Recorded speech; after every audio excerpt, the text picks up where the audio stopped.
नमस्कार दोस्तों, कैसे हैं आप सब।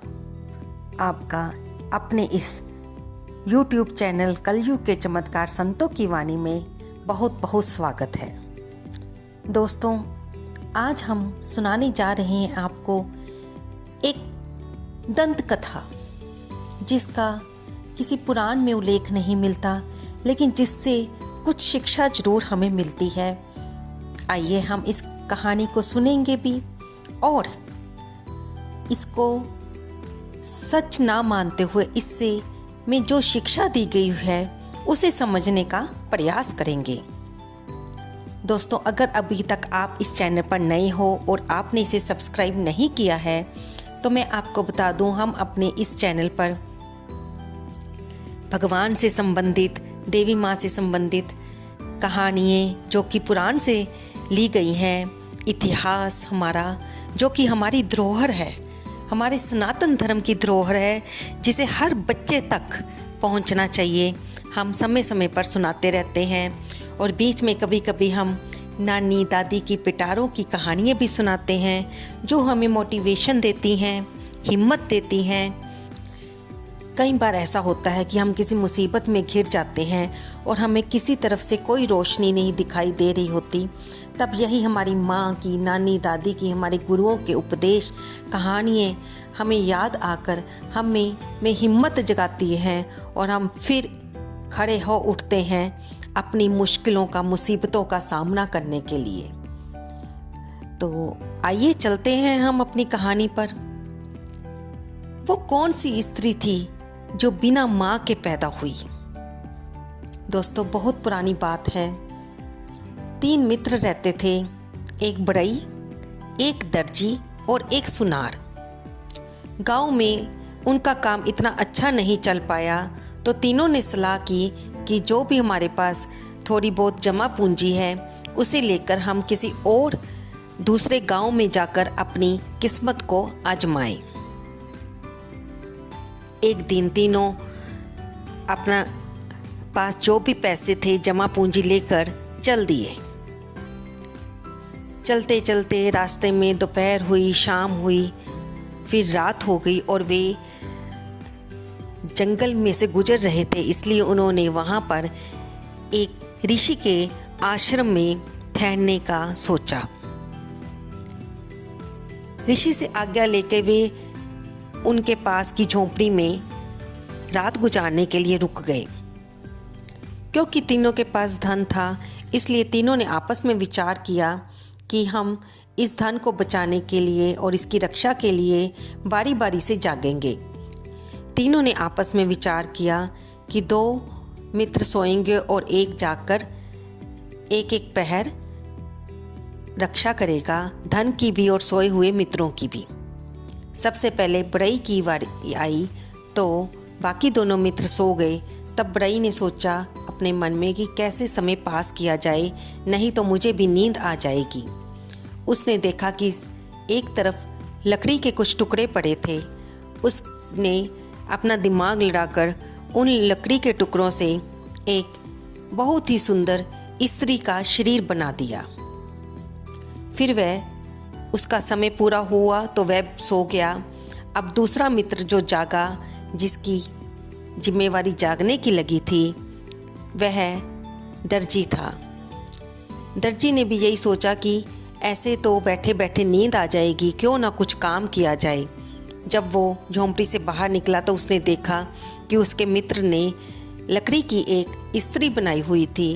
तब उसने सोचा कि मित्र ने शरीर बना दिया है तो मैं इसको ढकने के लिए सुंदर वस्त्र इसको पहना दूं। उसने अपनी कारीगरी का प्रयोग किया। आसपास जो भी कपड़े दिखे उसने उसका सुंदर सा वस्त्र बनाकर उस लड़की को पहना दिया। अब इसमें इसका समय भी पूरा हो गया।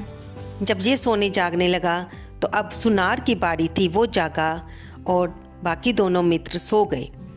सुनार जब बाहर आया तो उसने देखा कि लकड़ी की स्त्री बनी हुई है और उस पर वस्त्र डाले गए हैं, तो वह समझ गया कि ये उसके दोनों मित्रों की करामात है, क्योंकि उसे पता था कि वे दोनों बहुत गुणी हैं। अब उसने सोचा कि क्यों ना मेरे पास जो एक दो आभूषण है वो मैं इसे पहना दूं, इससे यह और भी सुंदर लगेगी। उसने वहाँ पर फूल भी एकत्रित किए, उनके भी आभूषण बनाकर, और जो एक दो उसके पास आभूषण थे वो उसने उस स्त्री की मूर्ति को पहना दिए। अब जब उसका समय भी पूरा हो गया और वह अंदर चला गया, तभी वहाँ से भोले बाबा निकले। उन्होंने देखा कि झोंपड़ी के बाहर तो बहुत ही सुंदर स्त्री है जो कि लकड़ी की बनी हुई है और सुंदर वस्त्र डाले हुए, आभूषण डाले हुए वह स्त्री बहुत ही सुंदर लग रही थी। भोले बाबा के मन में आया कि मैं इसमें सिर्फ प्राण की कमी है, क्यों ना मैं इसको जीवन दान दे दूं। तब बाबा ने अपनी कृपा से उसमें प्राणों का संचार कर दिया। अब वो स्त्री जागृत हो गई और वह बैठकर, झोंपड़ी के बाहर बैठकर सोचने लगी कि उसे किसने बनाया। भोले बाबा तो वहाँ से चले गए, तो तीनों मित्र जब बाहर आए तो उन्होंने स्त्री को वहाँ बैठे देखा।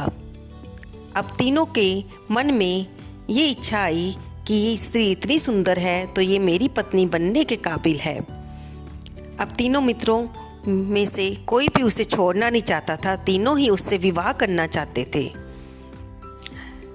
जब भोले बाबा को ये बात ज्ञात हुई तो उन्होंने एक ऋषि का रूप धारण करके वहाँ पर आए और कहा कि तुम तीनों मित्र क्यों लड़ रहे हो। तब तीनों मित्रों ने सारी बात बताई। तब भोले बाबा कहने लगे कि तुम तीनों ही गलत हो, तुम में से तीनों में से किसी का भी हक इस स्त्री के साथ विवाह करने का नहीं है। तब तीनों मित्र आश्चर्यचकित होकर बाबा से पूछने लगे कि बाबा ये कैसे संभव हो सकता है। एक ने बनाया, एक ने वस्त्र पहनाई और एक ने आभूषण डालकर उसे सजाया, तो फिर हम तीनों में से किसी का भी हक क्यों नहीं है। तब बाबा ने कहा कि तुम मुझे ये बात बताओ कि इस संसारिक जीवन में जब हम किसी को जन्म देते हैं, उसे वस्त्र पहनाते हैं या आभूषणों से सजाते हैं, तो हम उसके क्या लगते हैं।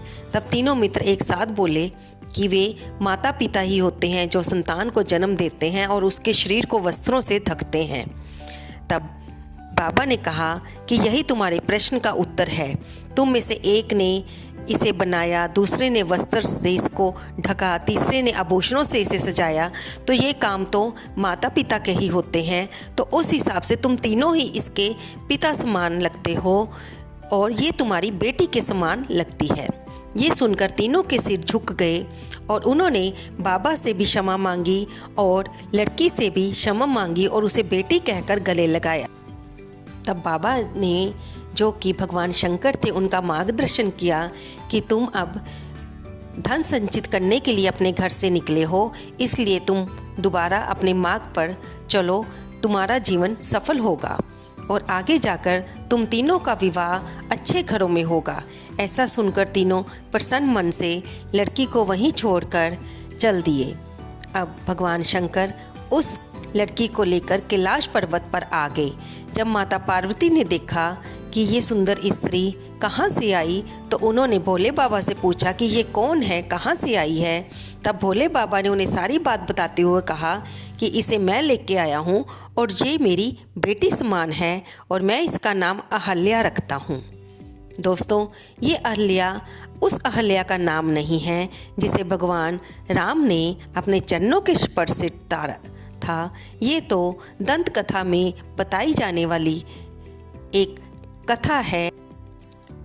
ये कथा हमें पिता के महत्व के बारे में, उसकी जिम्मेदारियों के बारे में संकेत करती हैं कि चाहे हमने अपने शरीर से औलाद को जन्म ना दिया हो, लेकिन उसे अगर हमें ने कहीं से स्वीकार भी किया है, एडॉप्ट भी किया है, तो हमें उसके प्रति निश्चल और साफ विचार और भावना रखनी चाहिए। आपको ये कथा कैसी लगी? दोस्तों, कृपया करके इसे लाइक करें, शेयर करें और कमेंट करना तो बिल्कुल ना भूलें। दोस्तों, आपका एक लाइक और कमेंट हमें मोटिवेशन देता है और जब आप इसे अपने मित्रों में, संबंधियों में शेयर करते हो तो इससे उनको भी मनोरंजन के साथ साथ शिक्षा मिलती है। धन्यवाद दोस्तों।